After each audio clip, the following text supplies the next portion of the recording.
Tesla always seems to have record-breaking quarters, and surprise, surprise, this quarter is not going to be an exception. Tesla deliveries far exceeded what the street expected, which is really impressive when you consider that nobody else in the automotive business seems to be able to make vehicles right now because of the global chip shortage. In this video, we are going to try and figure out what's going on. How come Tesla is the only company that has been able to navigate this chip shortage situation? And at the rate Tesla is growing, it's just a matter of time before Tesla is the largest automobile company on earth. And we'll get into what I think you should do with TSLA. Is it too late to buy Tesla? We are about to get into all of this with Ross Gerber, Cathie Wood, Tasha Keeney, and more. But first, we are really close and only need 54 more subscribers to be monetized. So if you like my content and would like to see more of it, please subscribe, hit that bell, and ring that like button. You can spend your money and keep it too. Time to talk autos, and let's bring in our panel. Ivan Feinseth, Chief Investment Officer, Tigris Financial Partners, and Ross Gerber, President, CEO, Gerber Kawasaki Wealth and Investment Management. Ross, I'll start it off with you. Obviously, we've talked about Goldman Sachs cutting the auto production forecast. Goldman Sachs dramatically cut global auto production for 2021 and 22. I put the details right there. You can pause and check it out if you're interested. How do you think it factors into something like Tesla or GM or anything else for that matter? Where do you stand on some of these automakers, and do you love any of them at this time, Ross? Well, you got to love Tesla with this problem. It's like Tesla already had more demand than supply of cars before this problem, but now the ICE car makers unable to make cars while demand for autos is still very strong, and the cost of gasoline being so ridiculously high has pushed even more people into the EV Tesla camp. And that's why we've seen Tesla rallying as it goes into, their production numbers, because I think they're going to have a record quarter. But they're the exception from the rest of the industry. It's a very difficult time to be an ICE car maker. I know the general thought out there is that internal combustion engine vehicle makers can easily switch to making electric vehicles, but they can't. And as time goes by, this is going to become more and more apparent. So just a quick, Ross, you think they could have a record quarter, and this is on production or deliveries overall, because 900 was the high. It's getting closer to 800. I checked it this morning. It was 787. Does it still have room to the upside? Oh, yeah. I mean, we're extremely bullish with what I'm seeing right now. The China production numbers continue to go up, and Tesla makes their own chips, and they know how to make things that they can't get, unlike other automakers. So if you can't get one part at, let's say, Ford, there's nothing you can do about it. At Tesla, they'll just start making that part themselves. Tesla's rate of innovation is so fast that they are the only automobile company whose production has not been stopped in its tracks by this chip shortage. ARK Invest Tasha Keeney gives some details on how Tesla achieved this milestone. Tesla's saying the chip shortage is still problematic. How much of a challenge do you think that is going to be for Tesla in particular? How much uncertainty is that injecting into your models? I'm glad you asked that, Emily, because I think one of the other really interesting things of the report is they said that they're working on 19 new variants of controllers. I actually think that Tesla, compared to other automakers, is really set up well to deal with this shortage because of the talent that they have in-house.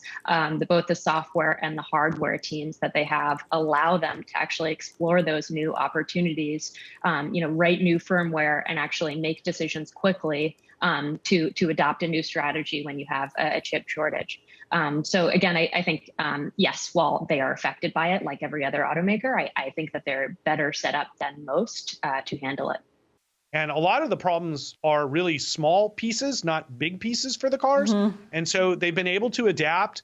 They're holding cars back until they get certain things, then they're putting them in the cars. Okay. But they're going to break every record this quarter, and that's amazing considering the challenges automakers are facing right now. Okay, so it sounds like you thought they could at least test their highs. Literally every automaker out there is blaming the chip shortage for their inability to make and sell cars. even gas-powered cars. Is the chip shortage really this bad? Or is it possible that something else is going on? Well, Cathie Wood thinks so. On the auto sector, I would say the other thing that's happening is that now that consumers have bought that car and don't have to take mass transit, we're probably looking at a situation where the next car that consumers will want to buy is electric. I think that might be a part of what's going on with this dramatic decline in auto sales from 18.5 million to 12 million at an annual rate in the last month. I mean, again, we're not in a recession yet. I don't think that drop was just because of shortages. And I do think that the auto manufacturers have the wrong products in their pipeline. They'll have to switch much more quickly to electric if they can. Cathie is making a really good point. While the sale of new ICE vehicles is plummeting, used vehicles are selling like hotcakes. Is Cathie right? Do legacy automakers have the wrong product? Are people already deciding against purchasing gasoline vehicles? Ivan, let's get to you. This is a story that's been around, right? The beauty of Tesla, they can make some of their own chips or adapt. Tell me about the group overall. Is it a real sticking point going forward? Is this story going to be around for a long time?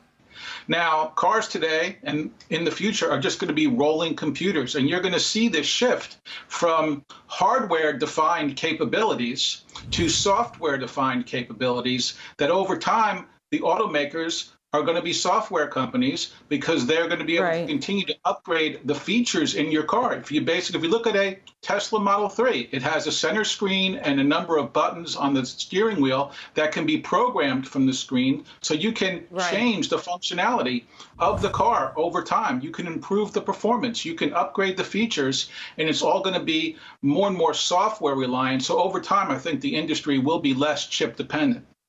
Ivan is talking like Ford and GM are going to be software companies over time.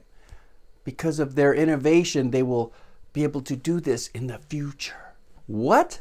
I'm really getting sick and tired of hearing about how innovative Big Auto is because of what Henry Ford did in 1903. You know, it's not so easy to do what Tesla has done. Tesla does not even file patents on their vehicles. And I'm still waiting for somebody to make a vehicle as good as Tesla's 2012 Model S. Still waiting for Ford or GM or anybody to be able to do an over-the-air update to improve the performance of a vehicle without having to drive it to the dealer and park it overnight. So Ivan, do you have certain names that you like more than others, or is it the old school, the originals that we knew, or is it more the EV world? I do like General Motors, and I like Tesla. I've had a neutral rating on Tesla for some time, but I've said all along the benefit of the doubt in Tesla stock goes to the upside because everybody loves the car, the company, and its CEO. Why are you neutral on Tesla when you just laid out, I think, a very strong argument for Tesla?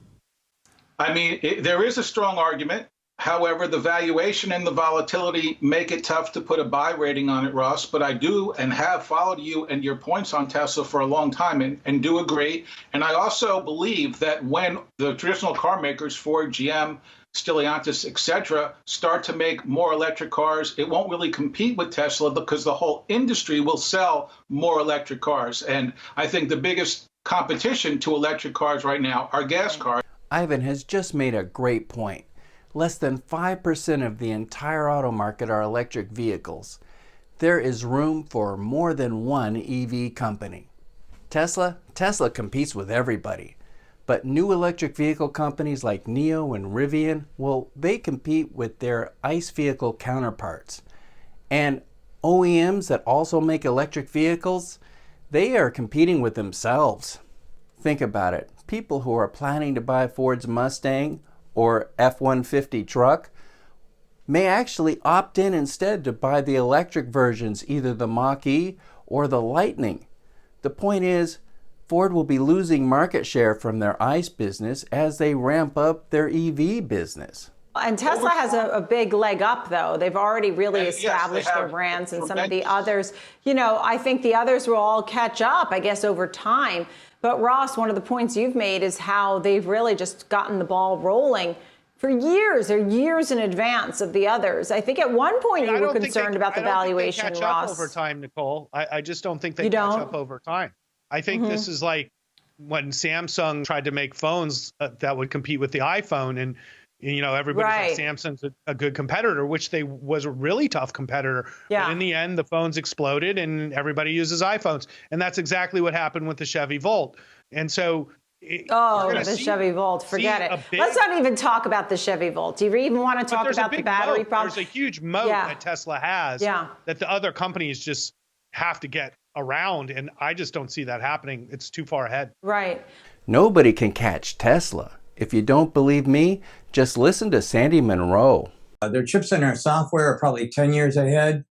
Their thermal management system is the best on the planet. Anybody can fix a panel. Anybody can fix paint. Anybody can make gaps in a car better. And nobody can make circuit boards like what Tesla did. Nobody can produce electric motors like they do. I mean, they're light years ahead of everyone. Any engineer that looks at a Tesla knows that it's far and away the best designs on the planet. Well, Ross, let me ask you this. I know you've always been bullish on Tesla, its ideas, its manufacturing, Elon Musk, the vision. I think you were a little concerned at one point about the valuation. Now, are you less concerned? Now, is it $1,000 and higher? I mean, Cathie Wood has it at $3,000, doesn't she? Yeah, well, I love Cathie's price targets. They definitely make news, but I hope she's right. Tesla had rallied up and it was an overvalued stock in January and February, and they had several challenges that they faced moving forward through the year. Now, as we're getting towards the end of the year, many of these things are starting to happen, including full self-driving. I got the button on both of my cars. I requested full self-driving beta for me and my wife. This is a huge moment for Tesla software and what's going to happen with the technology. And then what we're seeing with now moving their annual meeting to Gigafactory in Texas, it's very exciting. I think they're going to do an Austin launch. So we're starting to see these investments start to pay off into 2022. So when you think out into 2022, super, super bullish on Tesla. So now I'm adding to the position again. You're adding to the position. A significant amount, a small amount? I mean, how do we Well, I own a significant amount of Tesla. In my fund GK, Tesla's the largest holding with a 6% allocation. But I can't tell you exactly what I'm doing, but I am adding to my Tesla positions across my fund and my clients. Full disclosure, I currently own 50 shares of Ross Gerber's fund GK in my Roth IRA, and I fully intend to build it into a core position over time. Now back to Ross Gerber on Tesla. First of all, their growth rate is 100%. So actually their PEG ratio is 1, which is actually low for the market. And you have to also look at what's happening with Texas and what's happening with Berlin. So they have already the installed base to double production in the next 12 months if they're able to get the factories up.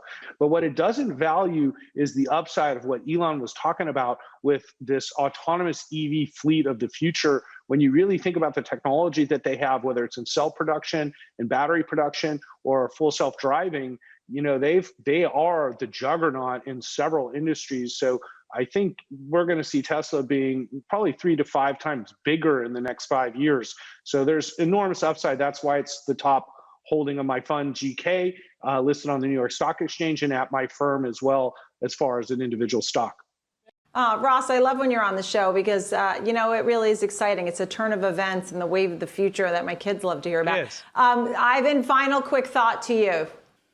As the industry makes more electric cars, the industry will sell more electric cars. And over time, the batteries will become cheaper. They will last longer. Yes. They will charge faster. And there will be more places to charge. And this whole ecosystem will continue to build. Yeah. Ivan Feinseth, Ross Gerber, love Buy chatting some Tesla, with you. Great Ivan. topic. You'll thank me, Ivan. Not many people know this, but Tesla open sourced all of the patents to its cars in 2014.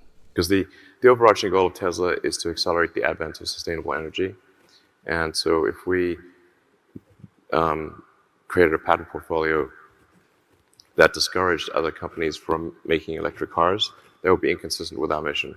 So we open sourced all the patents in order to help anyone else who wants to make an electric car. How does Tesla do it? If everyone is allowed to just copy Tesla's cars, then why haven't they? And how does Tesla expect to protect its intellectual properties? Now the real way I think you actually achieve intellectual property protection is by innovating fast enough. If your rate of innovation is high, then you don't need to worry about protecting the IP because other companies will be copying something that you did years ago. According to Elon, if your rate of innovation is fast enough, then you don't have to worry about competition. And this is how Tesla managed to maneuver its way out of the chip situation. When the chip shortage happened, Tesla was able to design and innovate its way out of the situation by creating 19 different controller variants. They created new hardware and software to utilize the materials that they had available at the time. While Ford, GM, and everyone else just sort of sat around waiting for their suppliers to supply something. As great as Tesla's cars are, Elon Musk does not consider their vehicles to be their most important product. No, according to Elon, Tesla's best product is their factories. Here's what Elon said about designing factories for the next generation of EVs at Battery Day. Basically, Tesla is aiming to be the best at manufacturing of any company on Earth. This is the thing that's actually most important in the long run. Eventually, every car company will have long-range electric cars. Eventually every company will have autonomy, I think, but not every company will be great at manufacturing. Tesla will be absolutely head and shoulders above anyone else in manufacturing. That is our goal. Tesla's machine that makes the machine. A Tesla Gigafactory is impossible to copy. Currently, the Shanghai Gigafactory is spitting out Model 3s in 10 hours per car. By comparison, Toyota's ID4 factory is able to make one vehicle in 30 hours. Thing about Tesla is they never stop innovating. They don't care that they are already 3 times faster than the competition. No, when Giga Berlin opens, Model Ys are going to be spitting out of that factory twice the speed of the Model 3 factory in Shanghai. And do you know who else is partnered with Tesla and has the ability to freely share resources with them? Try SpaceX, The Boring Company, SolarCity, Starlink, OpenAI, Tesla Insurance, Neuralink, and whatever else Elon Musk dreams up. I keep hearing how the competition is coming, but from where I stand, the competition is just way too slow. And if anything, Tesla's rate of innovation is speeding up. So what do you do with TSLA, Tesla's stock? Well, if you can take the long view, I believe that it's just a matter of time before Tesla becomes the most valuable company on earth, because Tesla is the GOAT. If you are retiring soon and will need the money within the next year or so, then I am not comfortable recommending that you have a larger than 15% position of Tesla, because even though the company is amazing, the stock could take an incredible hit if something happens to Elon. And that's just not a risk I would like you to take with your entire life savings. On the other hand, if you're young enough where you can take a long-term view and you've got 5, 10, or 15 years before you're going to need this money, then by all means go for it. Tesla is a great investment even at these prices. Before we finish, I'd like to warn you guys about Trevor Milton and Nikola Corporation. Nikola founder Trevor Milton has recently been arrested for lying to investors. The arrests are not going to stop with Trevor Milton. So if any of you guys have made the mistake of still owning shares of Nikola stock, it's my opinion that it's better to sell a stock at a loss than to lose everything. And if you do order a Tesla, Make sure you don't forget to use a referral code. You'll miss out on 1,000 miles of free supercharging and a chance to win a Roadster. If you don't know anybody with a code, you can use mine. I'll put it right there and down in the description. I also have links for Webull, M1 Finance, and Interactive Brokers down there if you're interested. So what do you guys think? Do you agree with Cathie Wood? Does Big Auto have the wrong product? Are people demanding that they can buy EVs already? What do you guys think is going to happen with Tesla stock in the next couple of months? I still say Tesla's going to hit $1,000 by the end of the year. I've been saying it for pretty much the whole year too. So it could just be wishful thinking on my part, because I am anxious to sell some stock and purchase a Model Y. Agree or disagree, let me know what you guys think. Please leave comments down there. I respond to every comment. I apologize that it's taken me a minute to make a video. As my channel grows, it's going to become easier for me to make content more consistently. But anyway, till I see you guys again, be good to each other, and remember that you do not have to make a lot of money at your job to become rich, because when your money is making money, you can spend your money and keep it too. Years ago.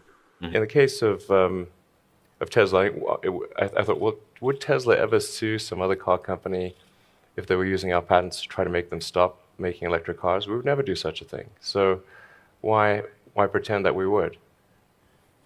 And you're not just recognizing that internally as a de facto position. You're saying to the world, here, have them, go for it. And that's not just because you think we're never going to sue them. It's presumably because you think there is some business advantage to it. No, right? I really don't. No? No. I mean, if there is, let me know what it is. I'm not sure. I'm all ears. Maybe it will somehow turn out to be good. I don't know. Don't buy or sell a stock just because a YouTuber like JC says so. He's got opinions. These decisions are important. This is your money. These decisions should be made by you.